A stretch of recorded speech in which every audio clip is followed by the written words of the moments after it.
Hi, everybody. This is Hondo Carpenter from Sports Illustrated's Fan Nation Las Vegas Raiders Insider Podcast. Want to really break down for you today and talk about a looking ahead with this team. What I'm looking for.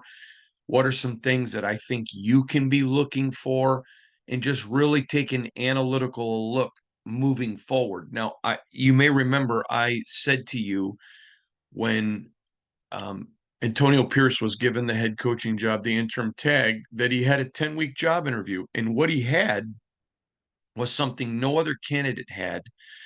And that was he had the chair, he had the office, he already had the job.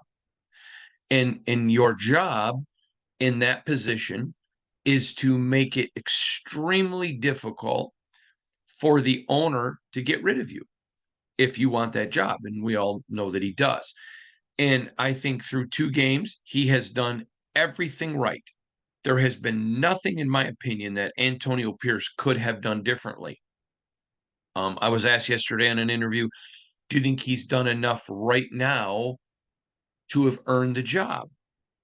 And I'm going to discuss that with you. Then I'm going to discuss Champ Kelly with you. Then we're going to talk a little bit about Mark Davis and then begin to look forward and what are some things that I think you should be looking for.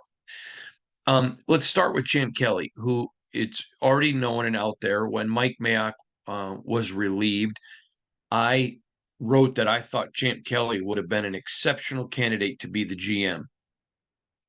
And I still feel that way. I don't know what your expectations of a general manager can be. There's not a huge impact he can make when you're 10 games or when he took over 8 games into the year. I'll give you an example. The trade deadline was over, so he couldn't go make any trades. And so now what he's going to be doing is looking for people off of, maybe waiver wire or looking for people who aren't signed and playing for other teams that are unrestricted free agents. But that's been picked over really good. So he can do some minimal things, but there are not a lot of big things that he can do to impact. So with Champ Kelly, it's a feel that Mark Davis is going to have about, do I like the way he works through things? Do I like the way he communicates with me? Do I like the way he communicates with the coaches? Do I like the way he thinks forwardly? And so I've heard someone, I was asked, I think it was yesterday, it may have been Monday, but somebody said to me, um, what are some things that Champ Kelly can do to win the job? And I said, I just don't see it that way because the position of general manager is so different. And when he took over, I think that's very, very big. Number one. When you look at Antonio Pierce, number two, there are lots of things that he can do, and he's done everything right. His communication with players, his communication with Champ, his communication with ownership, um, the way that he's making decisions. I was told that he walked into a room and after congratulating everybody, he apologized for some errors and some mistakes that he made in coaching. That stuff endears you to a team. And not saying that the previous regime didn't do that. I've written that they did, but this is what I did, and it just stopped. And then it went back to celebrating, and then they went into, film, obviously, at another time. But it was a very imperative point. So I think AP has done everything that you want. I love his aggression. He told the team when he got the job, hey, we're in Vegas, and guess what? We're playing with house money. And he's right. He's absolutely right. Now, I've said a couple of times that I believe Mark Davis regrets letting Rich Bisaccia go. And I do believe that.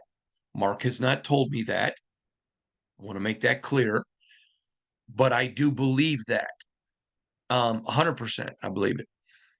And I believe that it would make Mark happy if Antonio Pierce made the decision for him.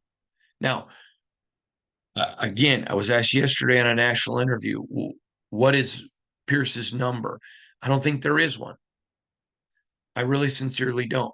I think Mark Davis proved by firing the last regime that he's willing to make the difficult decisions to follow his gut.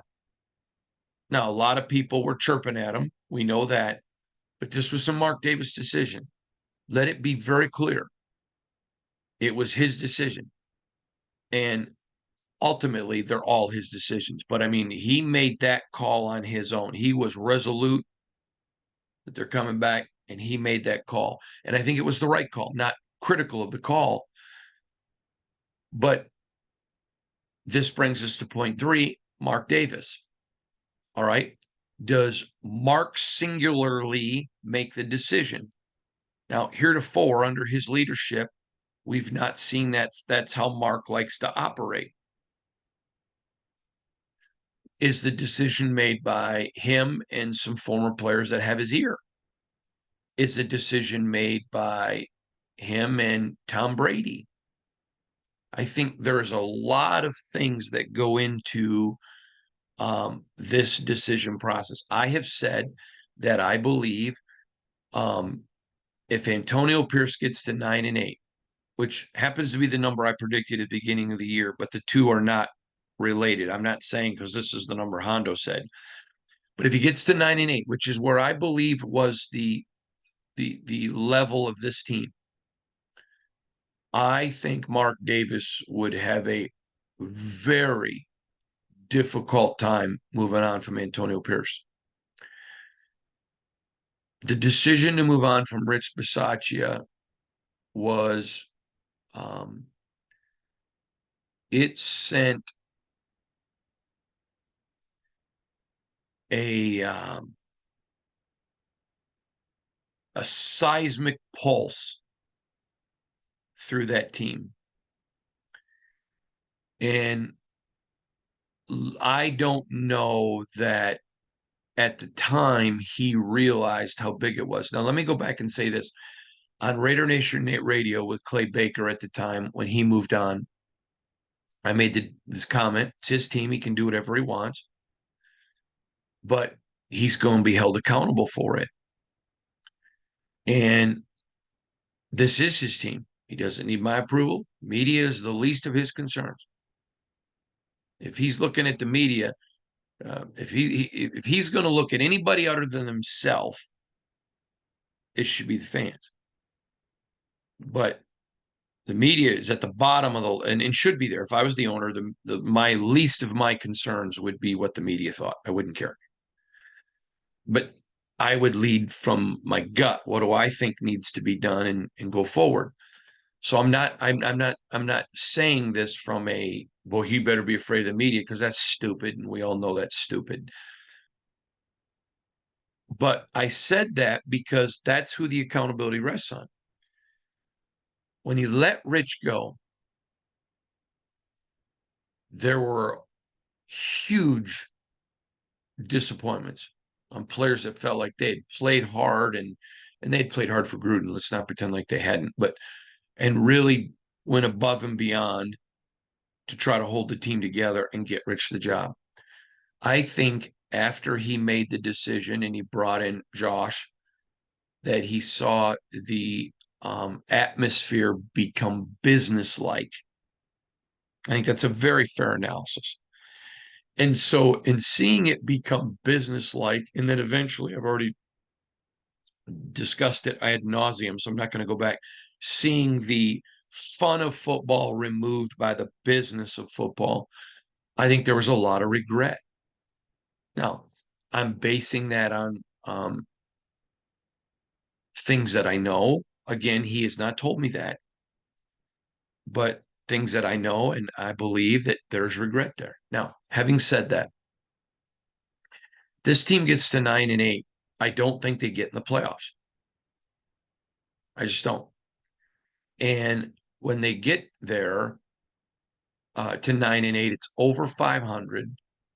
That would have seen AP go from a 3-5 team and then finish 6-3 to finish 9-8. I think it would.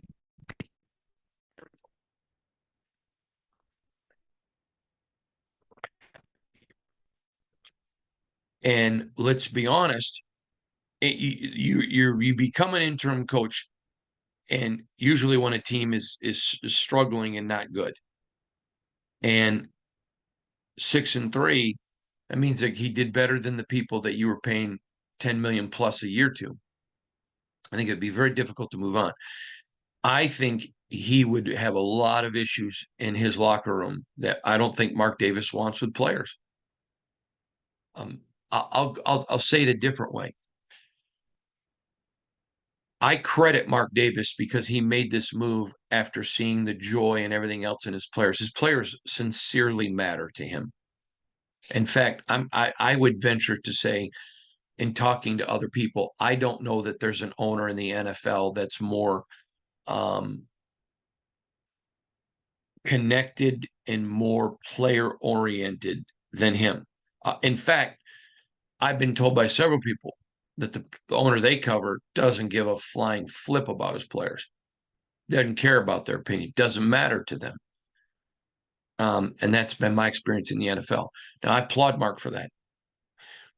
And I just think at 9-8, it would be, especially after moving on from Rich, I think he has some guys in that locker room, a lot of them, and then there's not a lot left from Rich, but there certainly are some. And I think they're key players. I think he would be a difficult position for him. So I think 9-8 is where AP needs to get, and that's personal opinion, to guarantee that he gets the job. All right, moving on. I want to talk about this game this weekend because I think it's extremely important to look at a couple things. So I did some national interviews yesterday. I did some Miami specific interviews yesterday. And in one of them, I said that actually in multiple, I said the Achilles heel to the Dolphins is their defense. Now, that doesn't mean I think their defense is bad. Boy, I got inundated with Dolphin fans. You don't know what you're talking about. Our defense is bad. I never said your defense was bad, but it's your Achilles heel. Meaning, if you're going to beat the Dolphins, you got to go after their defense. Now, let's talk about the defenses for a minute. The Raiders are giving up 334 yards a game, but only 20 points. The Dolphins defense gives up, I think it's 320, 322 yards a game. It's a little bit less than the Raiders, but giving up 25 points a game. So when you look at this game, I want to talk about several things, and I'm going to get into really what I'm looking for. Now, I just got a text. I need to make sure this isn't something that I need to tell you about because I'm actually waiting on a potential text for something to share with you. Okay. So when you look at this Miami team, and I'm trying to say it right, Miami. Sorry, I've called it Miami for so long. Now I'm trying to call it Miami. Y'all have set me straight, so I'm trying to do Miami.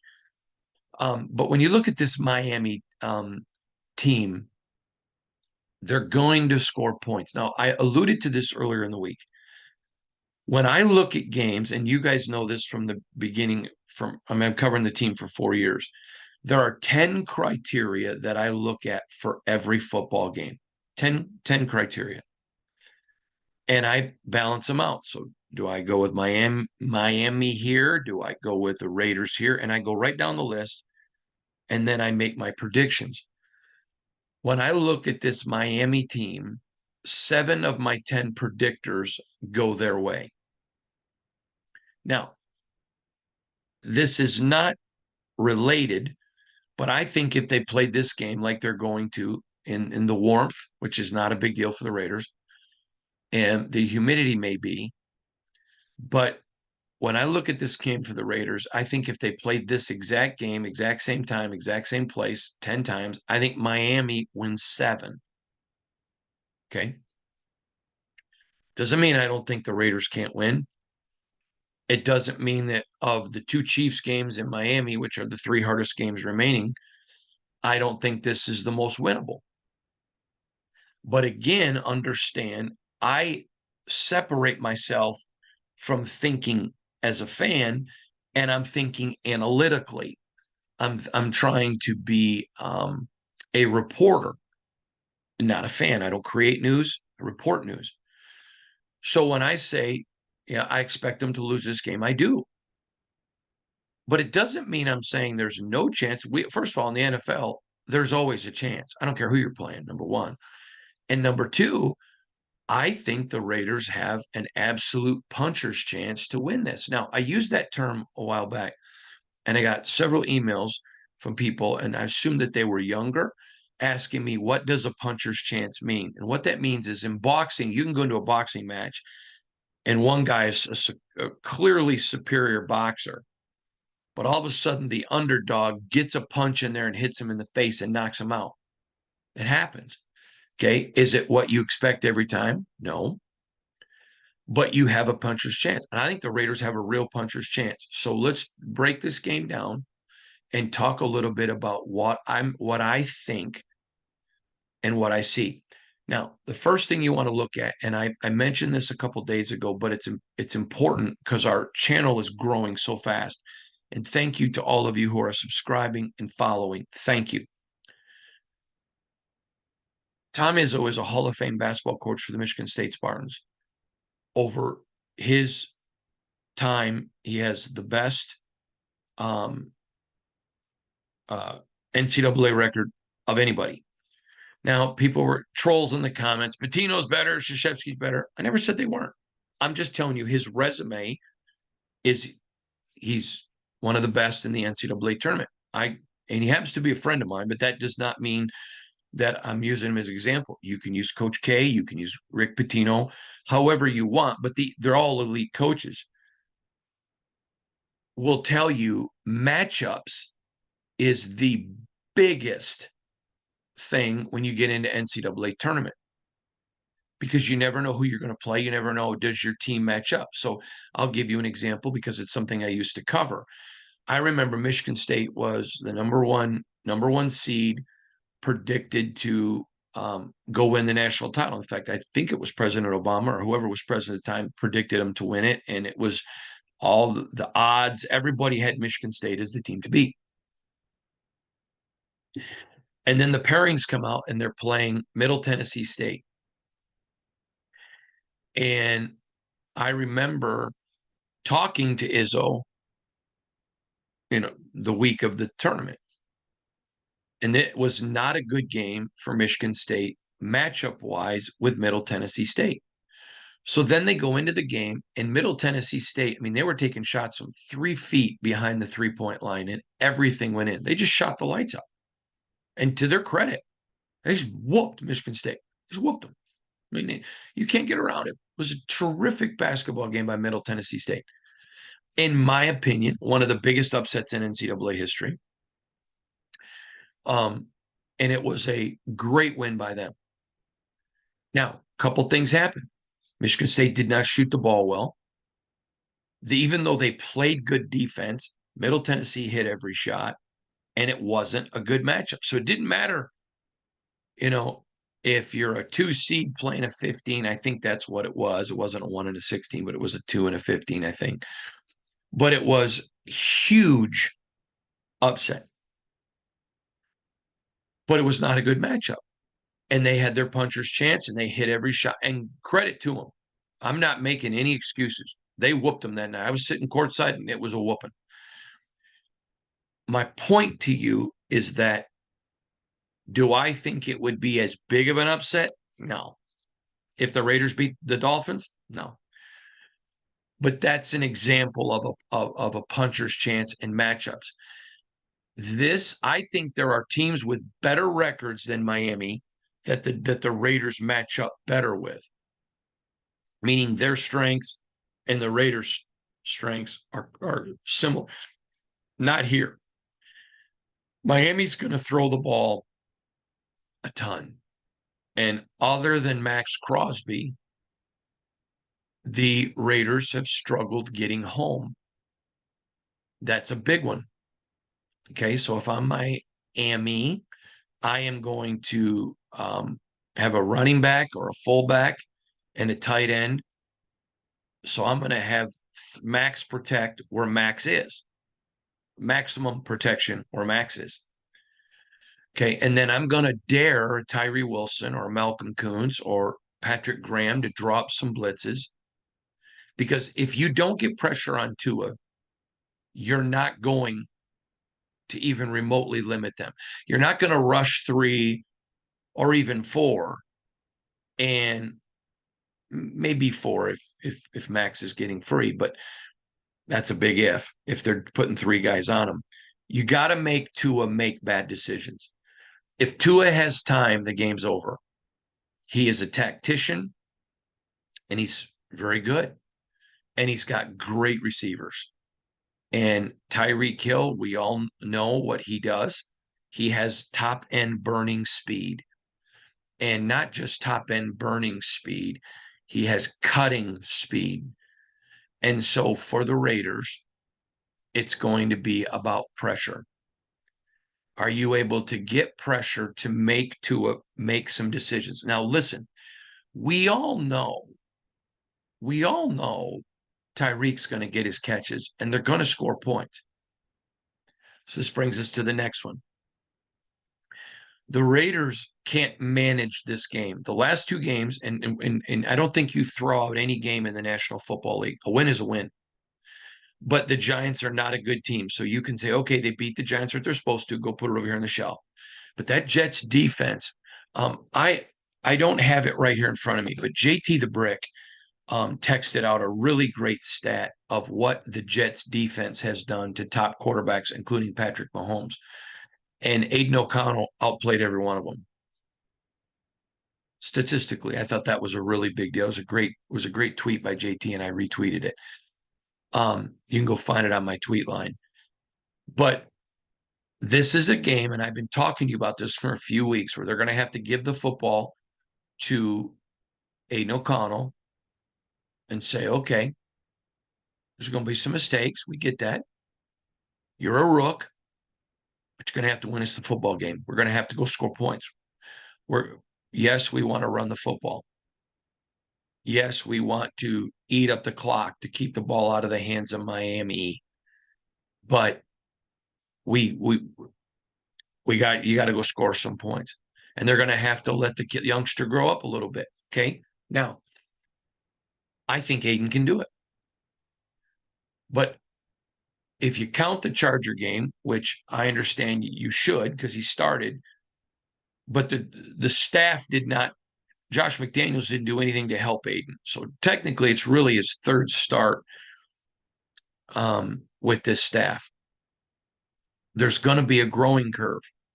So when you throw that into the mix and you expect a rookie to make mistakes, that adds to it. That adds to more of a puncher's chance. Again, we're talking about matchups. So do I think the Raiders can win it? Absolutely, I do. And I think they would win 3 out of 7 of this game. But because of that, that's why I predict a Miami win. Not hating on the Raiders, not believing in the Raiders. I'm being analytical. And so here is what this game really comes down to me. Are the Raiders able to make Tua have to make quick decisions? Not do what he wants, do what he has to do. There's a big difference. If he's taking a 4-step drop and going to launch a bomb to Tyreek, but he gets to his 4th step, and before he can set himself, he's getting pounded. We know that we know that Tua it can get injured. I'm not wishing that on a player, but we know that he doesn't take getting banged up well. So pressure is a big deal. But when you bring pressure and you've got some corners that are young, Nate Hobbs, Jacorian, Amik if he's back. I'll talk to you about Amik in a minute. And there. Now, go back to last year's Baltimore Raven Miami Dolphin game. Marcus Peters got lit up. Okay. I mean, for example, he's covering Tyreek on a deep ball. Go back, find the highlights. I'm sure you can find them on YouTube or somewhere. And Marcus got blown up bad last year. Okay. Now he's the Raiders' best cover corner. We know he's not good in the rush. We know he struggles a little bit when it's not his guy, but purely coverage, he is their best. JB, Ja'Cory Bennett, is super fast. Okay, faster than Marcus. But if you put a rookie without some safety help with Tyreek, I don't care how good he is. Rookies make rookie mistakes. Okay, Amik is probably their best all-around corner. We know he's a ball hawk. We also know he doesn't have the speed of JB, doesn't have the coverage skills of Marcus, but he's willing to go up there. He's aggressive. He'll get the ball. He's going to give up some passes, but he's going to get some interceptions too. And then we know what Nate Hobbs is. So you got a very, very young defensive backfield.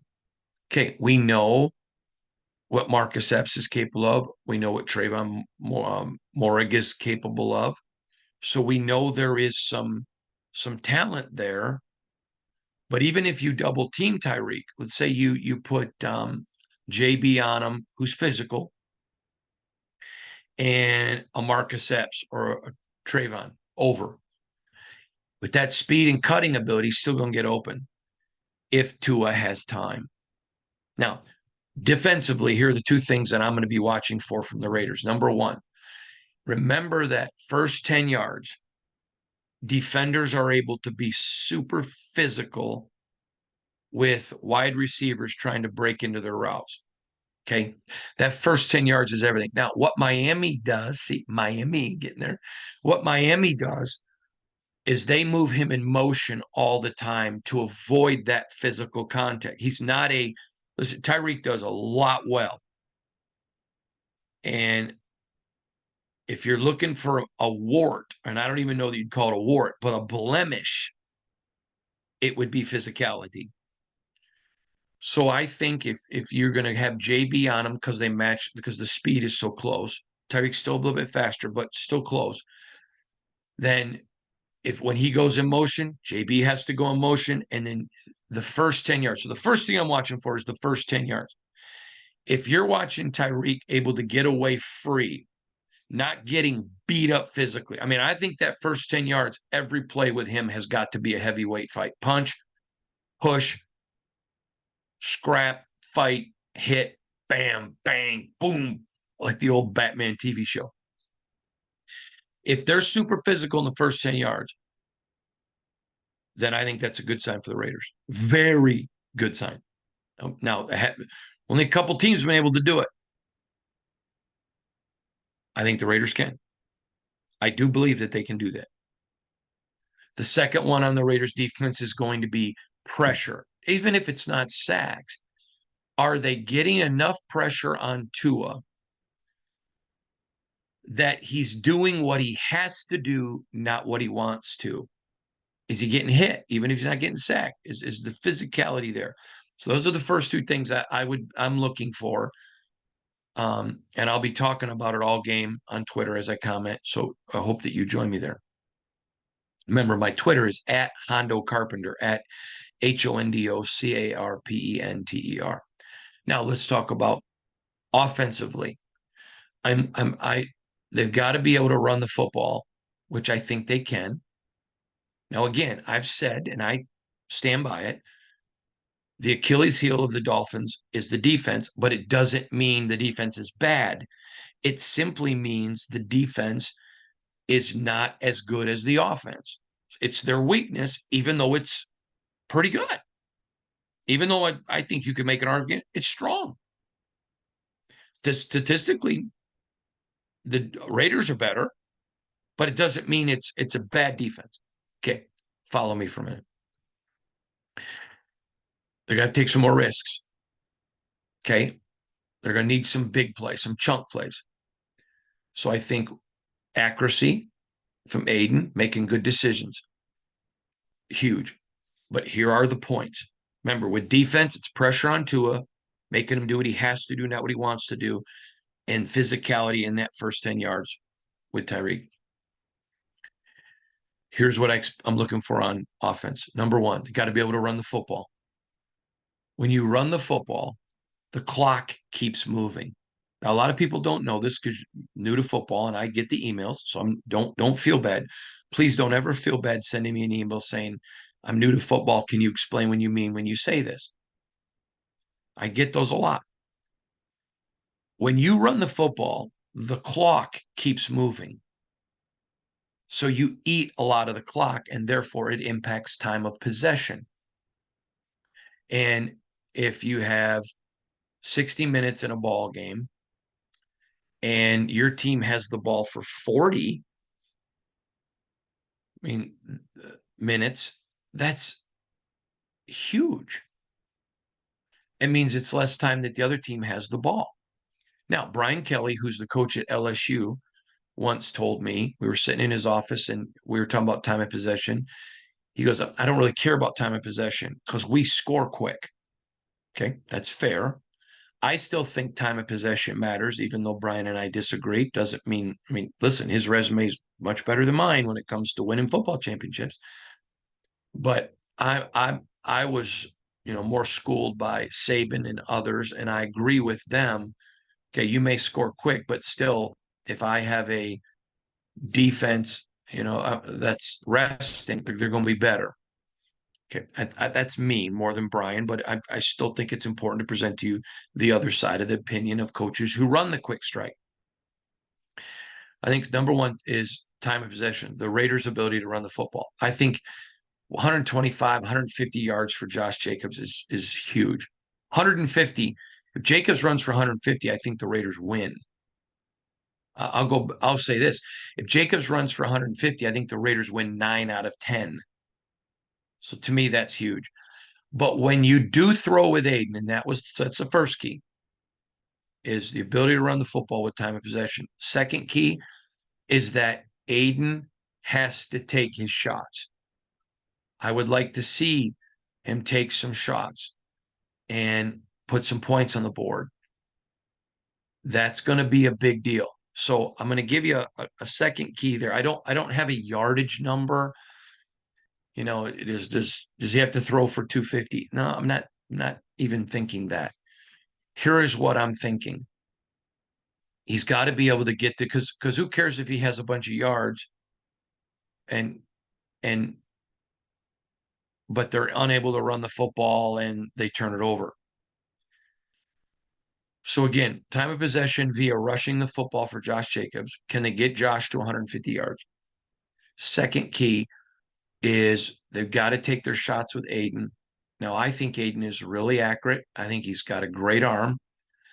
But again, he's not the most mobile guy. So when he is under pressure, does he know when to tuck it and run? This is going to be a game where that's going to be interesting. Now, if they can't get to him and he's picking them apart, he doesn't have to run. So point number 2 is this, very key, is Aiden's accuracy. Now, and I asked him about it. If you didn't watch the film, go back and watch the film from the post game.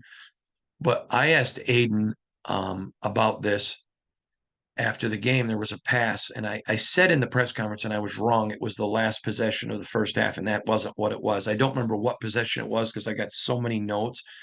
But there was a possession when he had a guy and he throws the ball into the dirt, and people were on him pretty good about, oh, he screwed that up. What a terrible. No. And I had thought at the time that looked like to me he was throwing the ball away. And I asked him and he said it was. So that's an accurate throw to me. If the play is let's say it's a 3 route and he's there and he sees that his guy's covered and everybody else is covered and he throws it away and doesn't get a penalty for pass a penalty for intentional grounding. That's accuracy. That's being smart with the football. So he throws for 3 touchdowns and has 1 interception, golden. He has 1 interception, but Josh Jacobs runs for 3, golden. It isn't a percentage, it's a protection. And I just want to see him uh, be accurate with the football. And again, accurate. And so if you throw the ball away and it's the right call, that's accurate to me. Accurate meaning correct, maybe not accurate as far as passing percentage. That's why I'm not giving you a passing percentage for him. So again, defense, pressure on Tua, making him make the decision he doesn't that he has to quickly decide. Remember, in college at Alabama, very rarely he got to sit back there and do whatever he wanted. And with Miami this year, he's been able to sit back there and do whatever he wanted. The games that they've lost, and they're 6-3, are when people made Tua make decisions he didn't want to make. Now, the Raiders can do that, but it's going to be difficult for them to do it. A Kuntz and a Tyree are going to have to, one of them is going to have to step up, or a combination of both. And I think Tyree is getting better. And I realize every time I say that, I get ripped, and that's fine. I'm okay with that. I do think he's getting better. I think if you watch the film analytically and go back, you can see things he's doing better. Someone asked me the other day, name one thing that he's done to get better.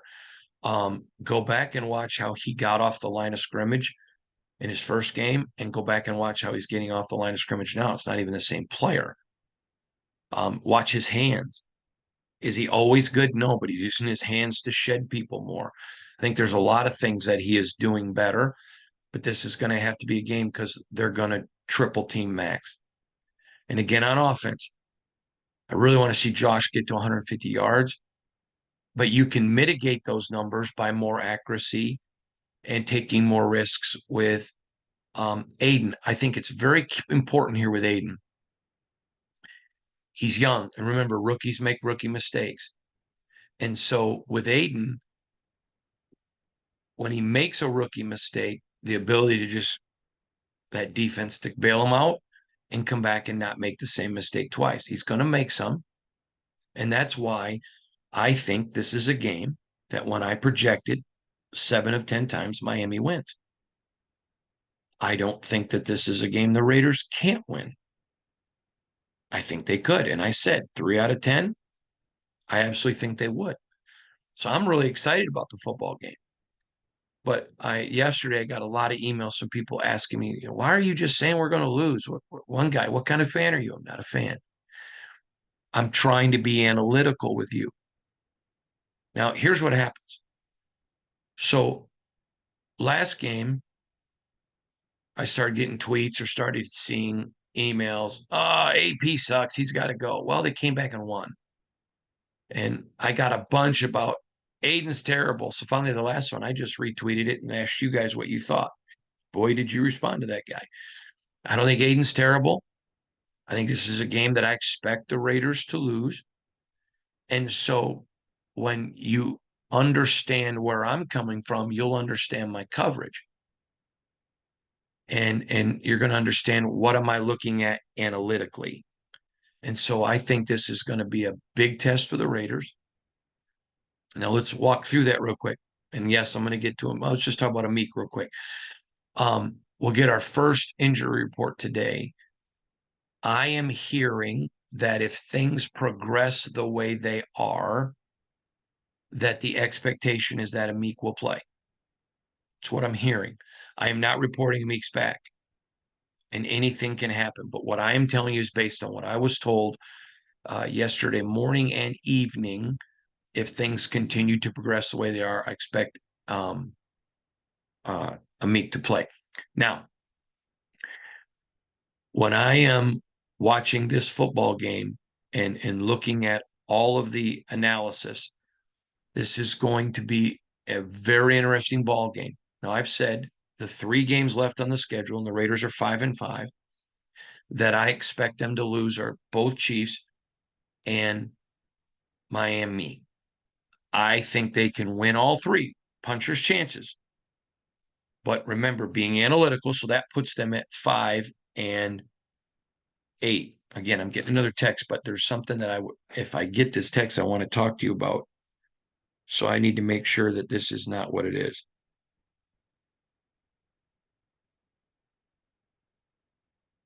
All right. It's not something I'll be talking to you about at another time. So what I need you to hear me say is this. Then let's look at the games that are left. If as a fan, you can say, oh, man, I think we're going to win all three. That's cool. I don't blame you. I don't blame you. But as an analyst, I think those are three games that you lose. So that puts you at 5-8. Then we go back. I think they would have beat the Bolts at the Bolts had Josh McDaniels called the game like the way Bo Hardigree is. So I think they beat the Bolts. I think they go on the road and beat the Colts, who are playing better. But I think they beat the Colts. I think they beat the Broncos again. I do. I think that they beat the Broncos. So I talked about the Bolts, the Colts, the Broncos. Let's talk about the Vikings. Josh Jobs is playing really, really well. And I think that game is one that the Raiders, it's at home. I think right now I've got them with the 6 of the 10 things I look at. I've got the advantage to the Raiders. But that's a game that if they lost, I don't think is a stupid loss.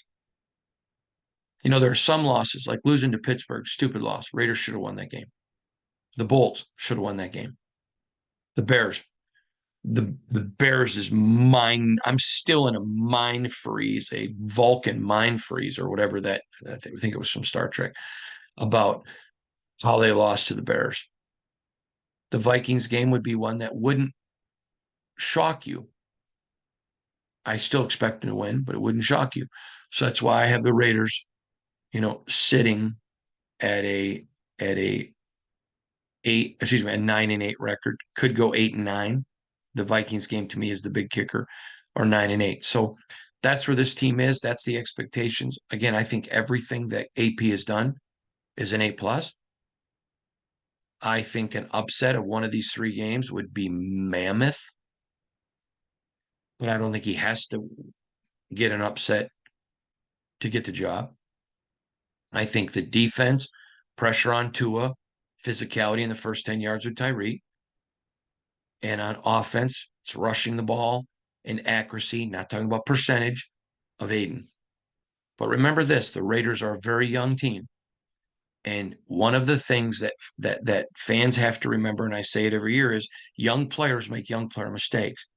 Okay, now let's use Nate Hobbs super quick. Everybody knows I like Nate Hobbs. Everybody knows I think Nate Hobbs is a good player. Okay, but he's injured a lot. And he'll make some mistakes. So my expectations for Nate are higher than my expectations for JB, Ja'Cory Bennett. And when JB is a third-year player, I'm going to have higher expectations for him than a rookie. Okay, I expect more out of Malcolm Kuntz than I do Tyree. Just where they are in their career. So I think this is analytics, not analytics, but analysis. And I wanted you to understand my thinking process and where I'm going on all of this. I want to give you an update of where I think AP is, where I think Champ Kelly is, Mark Davis, and all of it. So I appreciate all of you guys. Again, thank you for subscribing, following. Appreciate all of you very, very much. And remember, please subscribe, please follow, please share. But for all of us, from Sports Illustrated's Fan Nation, Las Vegas Raiders Insider Podcast, part of the Fans First Sports Network, thanks for joining us. You have a great day. We'll see you all again soon.